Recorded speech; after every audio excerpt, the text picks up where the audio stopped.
শুভ সন্ধ্যা বন্ধুরা, কেমন আছো তোমরা সবাই? আশা করি সবাই খুব ভালো আছেন, আমিও ভালো আছি। হ্যালো এভরিওয়ান, তো এই যে রেডি হয়ে গেছি। আমরা যাবো হচ্ছে বিয়ে বাড়ি। তো হচ্ছে আমার বরের মতো দাদা ভাইয়ের বন্ধুর ভাইয়ের বিয়ে, তো ওখানে যাচ্ছি, রিসেপশন আছে। এই যে আমরা রেডি হয়ে গেছি। পাপা পাপা পাপা দিকে আসো। তো কেমন লাগছে আমাকে? আর অনেকদিন পরে এবার প্লেট করে শাড়ি পরেছি, তো কিরকম লাগছে কমেন্ট করে অবশ্যই জানাবে।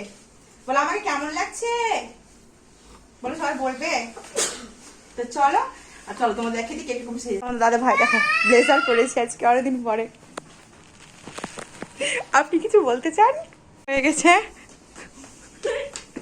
বাবার ঘুরে ঘুরে করছে, মেয়ে রেডি গেছে। পাপা পাপা পাপা কোথায় যাবা পাপা? আমার ঘর তো পুরো নোংরা হয়েছে, তো সেগুলো সব অ্যাভয়েড করে চলো, কারণ যেহেতু এখন বিয়ে বাড়ি যাবো বলে প্রচুর জিনিস বেরোনো হয়েছে, আর সেটার দিন বুঝতেই পারছো। তো চলো যাওয়া যাক। আর আমার মেকআপটা কেমন হয়েছে কমেন্ট করে জানাবে। তো চলো দেখতে থাকো। এই যে এখন বাজে হচ্ছে রাত্রি 10টা, আমরা যাচ্ছি বিয়ে বাড়ি। আর ওই দেখছো এটা লাইট দেখছো? হ্যাঁ, ওইখানেই যাবো, বিয়ে বাড়িটা ওইখানেই আছে। ঠান্ডা লাগছে। আর বিয়ে বাড়িতে মেয়েদের যতই ঠান্ডা লাগুক না কেন, মানে বিয়ে বাড়িতে ঠান্ডা লাগে না, সবসময় ঠান্ডা লাগে, ঘরের মধ্যেও সবসময় সোয়েটার চাদর পরে থাকে, কিন্তু বিয়ে বাড়িতে আমাদের একদমই ঠান্ডা লাগে না। দেখো তার প্রমাণ, আমি এখন মধ্যে সোয়েটারটা কিছু পরিনি, চাদরও নেই। আবার উল্টা দিক দিয়ে হাঁটছে। আমরা যাচ্ছি এখন হাঁটি হাঁটি যেতে না কাছেই, ওই সামনে দেখছেন ওইখানেই যাবো। ঠান্ডা লাগছে কিন্তু এখন আবার ওই ঠাকুর দেখতে যাবে।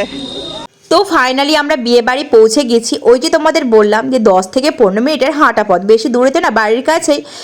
তো দেখতে দেখতে পৌঁছে গেছি। আর ওই যে বললাম না, মেয়েদের বিয়ে বাড়িতে যতই ঠান্ডা লাগবে না কেন, মেয়েদের ঠান্ডা লাগে না, মানে কোনো ঠান্ডায় বিয়ে বাড়িতে মেয়েদেরকে ঠান্ডা লাগাতে পারবেই না। আমাকে দেখো, সেটাই তার প্রমাণ। আমি ঠান্ডায় কাঁপছি থরথর করে, কিন্তু কোনো না আছে গায়ে চাদর, না আছে কোনো সোয়েটার, মানে কিছুই পরে জানি। আর গেটটা দেখো কি সুন্দর সাজেছে, দারুণ সাজেছে। আর ওই দেখো দেখতে পাচ্ছ বউকে, হ্যাঁ এটা হচ্ছে রিসেপশন পার্টি, তোমরা তো বললামই রিসেপশন পার্টি। তো চলো আগে বউকে গিফটটা দিয়েছি। তোমরা আর ভেবো না গিফট নিয়ে আসিনি, না না গিফট নিয়ে গেছে। তো আমাদের গিফট দেওয়া হয়ে গেছে। আর এখানে ভালো মতো ভিডিও করতে পারিনি, তো এই যে দেখে নাও, এখানে ছবি অ্যাড করে দিয়েছি। কি মিষ্টি দেখতে, তাই না? তো তোমাদের বিবাহিত জীবন অনেক সুখের হোক, অনেক ভালো থেকো তোমরা। আর এখানে না, এখানে গান টান চলছিল, সমস্ত ডিজে ডিজে নাচটা হচ্ছিল। আর ভিড়টা দেখছো, জাস্ট প্রচুর লোক, মানে রাত 10টা বাজে আর ভিড়টা দেখো, মানে এত রাত হয়ে গেছে, শীতের রাত, তাও কিন্তু লোকে কিন্তু অনেক, যেহেতু প্রচুর লোক নিমন্ত্রিত ছিল। আর ওই দেখো তোমার দাদা ভাইয়ের বন্ধু, হ্যাঁ ওরই ভাইয়ের বিয়ে। তো এখানে আমি ভাবলাম যে একটু কয়েকটা ভিডিও করবো, তো আমি এখানে দাঁড়িয়েছিলাম জাস্ট, কিন্তু ভিডিওটা সেরকমভাবে করা হয়নি, যেহেতু লোকজন ছিল আর একটু লজ্জা লজ্জা লাগছিল। তো এখন চলো তোমাদের দেখিয়ে দিলাম। ওই দেখতে পাচ্ছ, হ্যাঁ ওর স্বামী স্ত্রী, ওদেরই বিয়ে।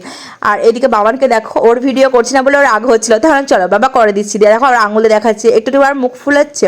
তো চলো এখন যাওয়া যাক। তো আমরা চলেছি স্ন্যাক্স আইটেমে। আর এখানে এসে দেখি পকোড়া টকোড়া সব শেষ হয়ে গেছে, জাস্ট খালি পান আছে স্টলে, আর হচ্ছে কফিটা পাওয়া যাচ্ছে, আর ফুচকা ছিল। তো ফুচকা আমি খুব একটা খাই না, খাই দই ফুচকাটা খাই, বাট জল ফুচকা আমি একদমই ভালোবাসি না, কারণ জল ফুচকা খেলে জানো না, আমার মনে হয় টক জল খেলে আমার পেটে ব্যথা করে, তার জন্য আমি খাই না। তো এখানে মেয়ে খেয়েছিল আর আমি এখানে দাঁড়িয়েছিলাম, আমিও খাইনি, তোমার দাদা ভাইয়েরও কেউই খাইনি। ভিড়টা দেখো, জাস্ট ভিড়টা দেখো, মানে মারাত্মক লেভেলের ভিড়।